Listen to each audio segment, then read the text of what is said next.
Buna İslamda ruhbaniyyət deyirlər.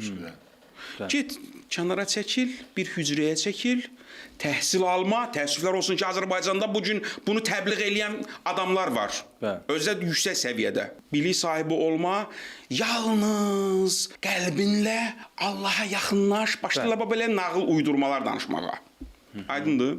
Bütün dünyanı savad bürüyüb, bunlar savadsızlığı təbliğ edirlər, təhsilsizliyi təbliğ edirlər. Bu stoisizmdir, əzizim. Bu rəvaqilikdir, stoisizmdir. Bu normal ağıllı adam... Yəni elmlə savaşa çıxmaq. Bəli, elmlə savaşa çıxmaq, inkişafla savaşa çıxmaq. Bu o deməkdir ki, gəlin bunu ümumiləşdirək. Kant deyirdi ki, hər bir şeyin yaxşı və pis, həqiqət, qeyri-həqiqət olmasının meyarı ümumiləşdirməkdir. Gəlin ümumiləşdirək. Bütün Azərbaycan əhalisinin hamısı belə olsun. Nə baş verəcək? Zəlil günə qalacaq da ölkə.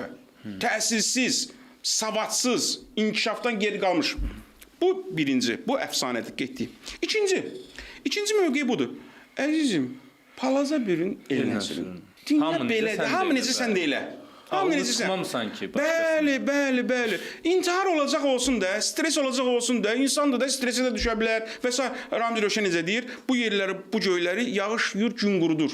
Bu dünyada çox şeyləri yağış yuyur, gün qurudur. Gələn nədir, gedən nədir, bələk nədir, kəfən nədir? Bu dünya öz kefindədir. Yağış yuyur, gün qurudur. Bu mövqe. Bu da ikinci münasibət. Söylən işin olmasın. Və üçüncü münasibət. Bu iki münasibətin heç biri məqbul deyil. Məntiqə uyğun deyil. Birincisini dedim, savad almayaq. Bu məntiqsizlikdir. İkincisi də... Hər şey inkar edir.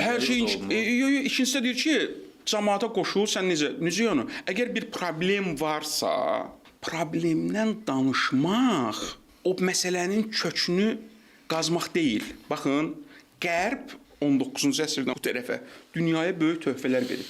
Böyük İslam mütəfəkkirlərindən birinin sözü deyir ki, 17-ci, 18-ci əsrdə maarifçi filosofların bütün dünyaya haqqı var. Jean-Jacques Rousseau'nun, Diderot'un, John Locke'un və s. Amma Qərbin böyük töhfələrinin olması onun problemli olmasına dəlalət eləmir. Elə bir adamın 10 dənə gözəl xüsusiyyəti var, 2 dənə də mənfi xüsusiyyəti var. O mənfi xüsusiyyəti deyəndə biz 10 dənə o gözəl xüsusiyyəti göz ardına almırıq. Qərbi tənqid edənlərin ən böyüyü elə Qərbin özündədir. Qərb elə özünü tənqid deməkdir həm də. Qərbdə özünü tənqid olmazsa o Qərb olmaz. Bildiniz necə? Biz elə Qərbdəyik. Yaxşı, Qərb geniş mənada. Əzizim, üçüncü, bu çətin yoldur, amma mümkündür. Nədir bu? Sən inkişafı ən yüksək səviyyədə təhsil,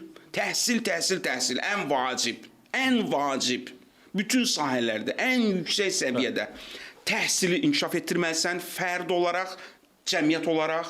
Amma bunun yanında onun fəsadlarını da aradan qaldırmağa çalışmalısan. Bunun yanında fərqində olmalısan ki, mən bir fərd olaraq daim inkişaf eləməliyəm, amma şayətçi olmamalıyam, Sakit müəllim demişkən. Şükür etməli, bacarmalıyam. Bax, model budur.